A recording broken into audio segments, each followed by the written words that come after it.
Shri Krishna and Maha, Shri Gurubhyo Namaha. I heartily bow down to all my spiritual dear and near. Now we will read the wonderful commentaries of Shri Swami Chinmayananda on the very famous composition Shri Bhajagovindam by Shri Shankaracharya. This is part 13. Wealth is calamitous, thus reflect constantly. The truth is that there is no happiness at all to be got from it. To be rich, there is a fear even from one's own son. This is the way with wealth everywhere. If, as the teacher has expressed in the previous stanza, the enchantments of lower nature in us are to be so all powerful in us, then philosophy and its vision are profitless dreams, mere poetic consolations, dreadful opiated hallucinations. A scientist must face facts.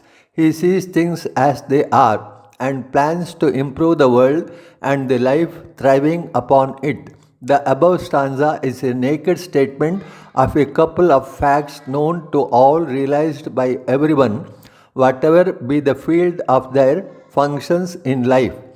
Every creative thinker is an impatient revolutionary in as much as he is not satisfied with merely maintaining the status quo in life. His demand is always to pull down the edifice of sorrow and rebuild in its place the temple of joy. The Maya fascination for what money can procure, or at least promises to procure, is so powerful in us that we never give wealth its right and appropriate value. It is strange indeed that money was discovered and made by man, and yet man has become a slave to the very thing which is his own creation. Today, money rules the foolish man. The teacher here advises the seekers of the higher life to reflect constantly wealth is calamitous, artham anartham, by repeatedly remembering the dangers of wasting one's entire life under the fascination for wealth. The delusory enchantment for money as such will retire from one's heart. Money, no doubt, has a value, but it is only in as much as it can procure things for us. But to give an over exaggerated importance to money as such is thoughtlessness, and it will breed lovelessness, hatred, and a thousand subhuman impulses in the money mad people. Strange. Wealth estranges us to all. It is all very strange, the money psychology. When you have not any, you will pant to get some. When you get some, you grow jealous of others who have more and feel conceited among those who have less.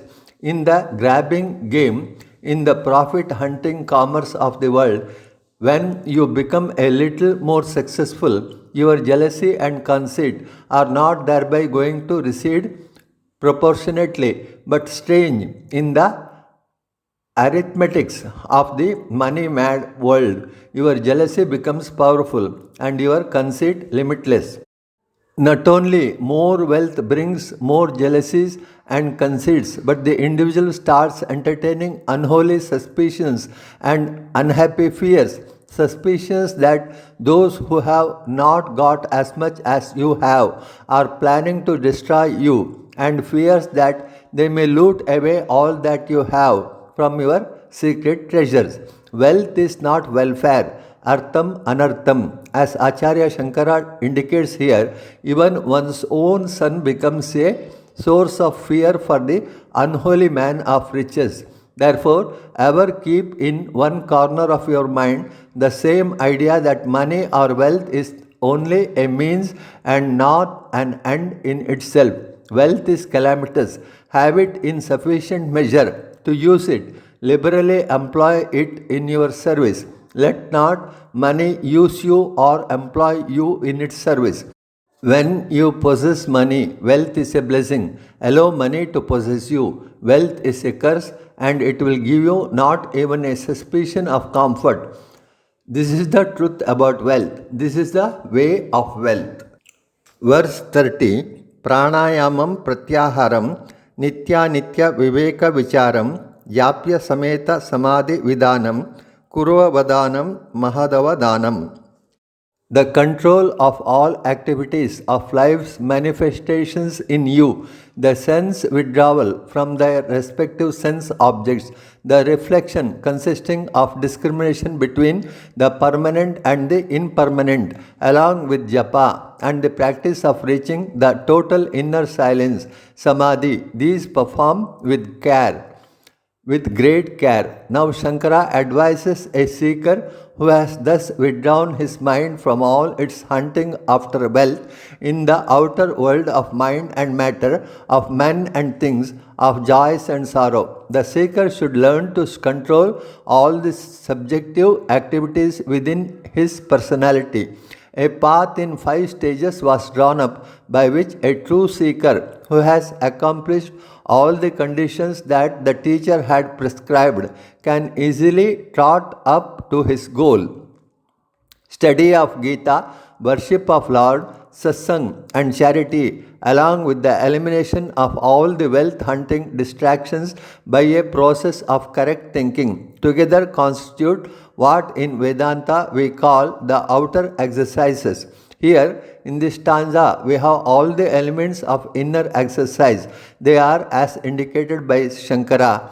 1. Control of all life's activities in the body. 2. The sense withdrawal. 3. Discrimination. 4. Japa. 5. As a cumulative effect of all this reaching a state of utter silence within, which is the springboard to the highest samadhi. Pranayama is a term which, due to its hasty translation and equally superficial practice, has come to be translated and known among us as breath control. In Sanskrit, to express breath control, you have altogether a different phrase. Prana in Sanskrit means life, and as used by Upanishad seers, they have considered it as consisting of 5 distinct modifications.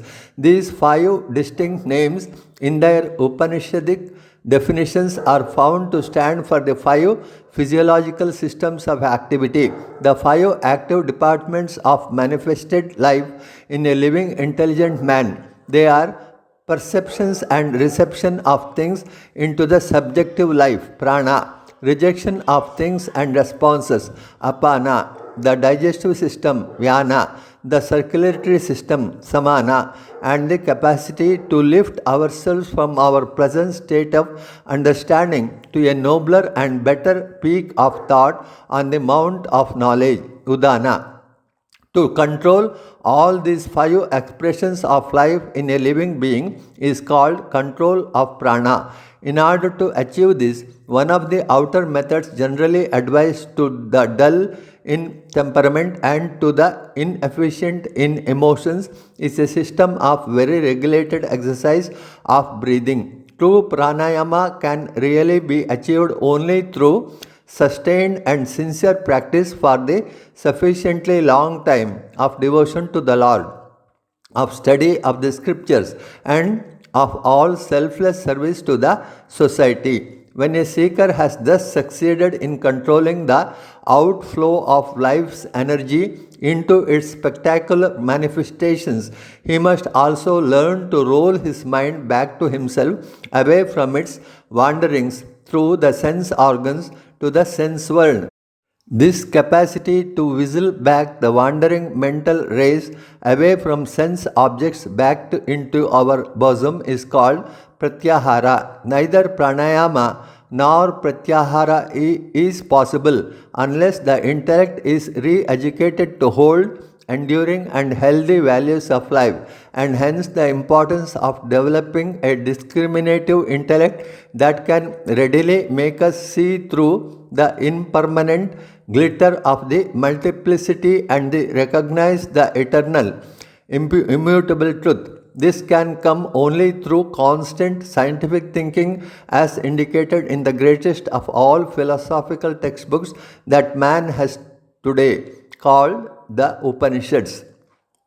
In order to develop the required subtlety of intellect and discover in it the necessary amount of balance and vigor, the intellect still must undergo a certain type of pre-vichara training, and this is available in japa. When through japa the intellect has become steady, it discovers a better capacity to understand the subtler suggestions and the deeper imports of Upanishadic declarations, and thus it becomes to recognize and develop viveka in itself.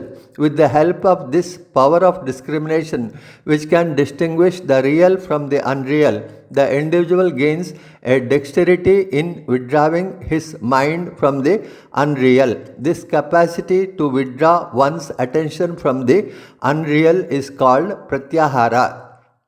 When such a discriminating man withdraws his mind at will, without much difficulty, from all sense objects in him, the control over his physiological activities is almost perfect. When thus the seeker has, at all the layers of his personality, tuned himself with the highest, his flesh, mind, and intellect will not ever come to disturb him during his contemplations upon the real. They will retire from their respective fields of explosive activities, and in this bushed silence within, a state of relative thoughtlessness, samadhi, the stage is set for him to receive unobstructed intimations from the infinite. This state of final beatitude is never as such expressed in any Shastra. Only the last stage of human effort, called the practice of Samadhi, is indicated. The final experience is not gained by anyone. It is there already with all of us. Practice of Samadhi only lifts the veil and reveals what was, is, and shall ever be. The eternal nature of the infinite, that thou art, roars the teacher in Chandogya Upanishad. These various disciplines at the mental, intellectual, and physical levels are to be undertaken with an artistic poise, with a literary delicacy, a poetic finish.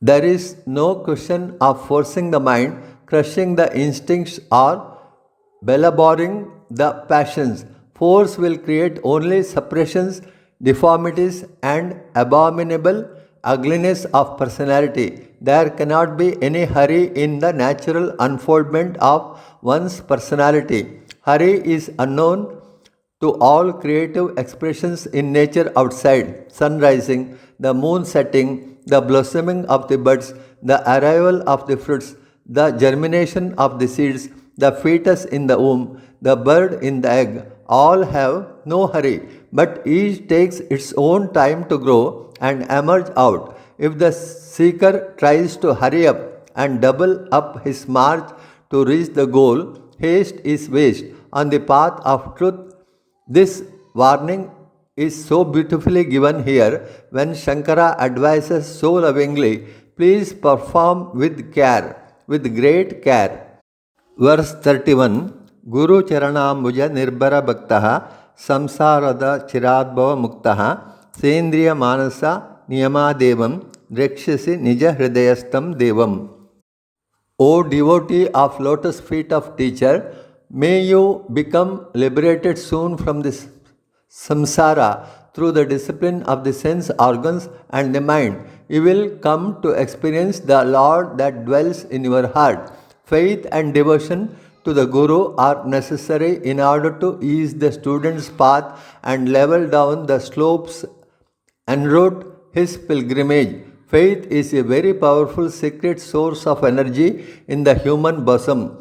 One of the greatest definitions of faith has been given to us by Saint Augustine when he says, faith is to believe what you do not see, and the reward of this faith is to see what you believe. What the teacher says, we cannot immediately apprehend, but the logic of his discourses helps us to intellectually comprehend it. When we have once embraced an ideal to the bosom of our dimly comprehending intellect, belief in that ideal becomes natural.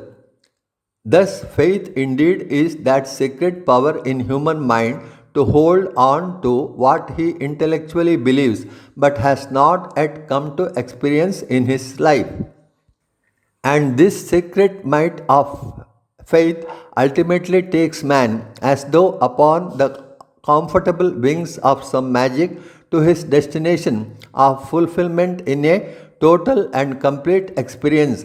Sans faith in the teacher, the student is a wayfarer, entirely blind, completely deaf, and sadly paralyzed.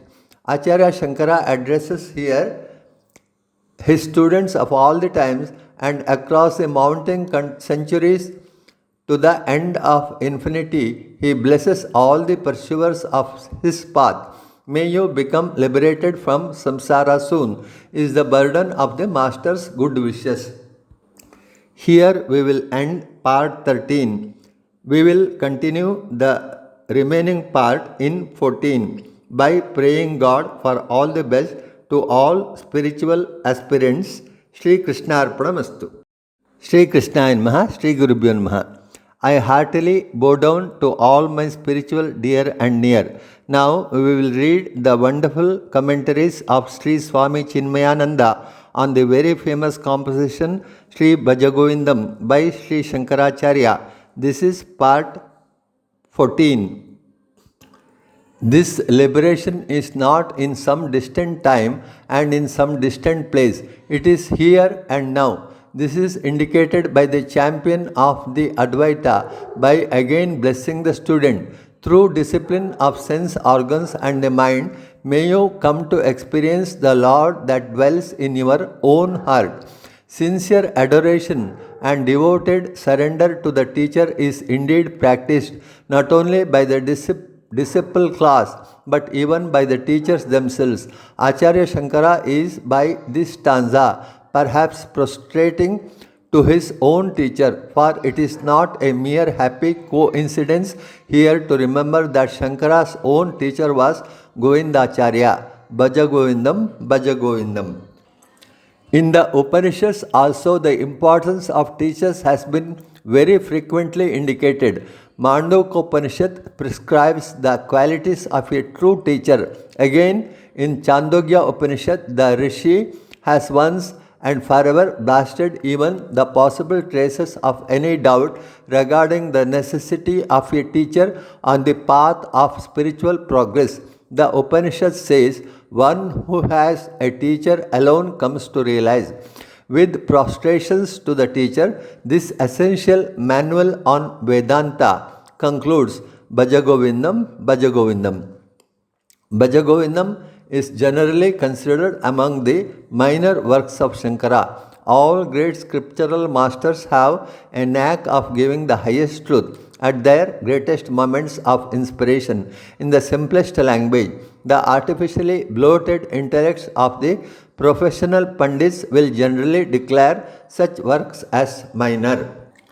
Because of the simplicity of the vocabulary employed, the melody of the verses, the cadence in the meter chosen, and the general atmosphere of song and trill in this congregation song, Bhajagovindam has become very popular in our country, and till recently we could hear these stanzas in almost all the streets throughout the length and breadth of the Bharata. Children lisped it, boys thundered it, intelligent people appreciated it, and practitioners made use of these stanzas and fulfilled their life. The last four concluding stanzas, 28 to 31, are again attributed to Acharya Shankara, and the poem, pregnant with its philosophical meaning, comes to a close in a most befitting manner with the blessings of Acharya Shankara upon all true seekers. May his blessing be always upon us all. Om Tat Sat. Here we will come to the conclusion of Moha Mudgara by Sri Shankaracharya. The commentaries are by Sri Swami Chinmayananda. By praying God for all the best to all spiritual aspirants, Shri Krishna Arpanamastu.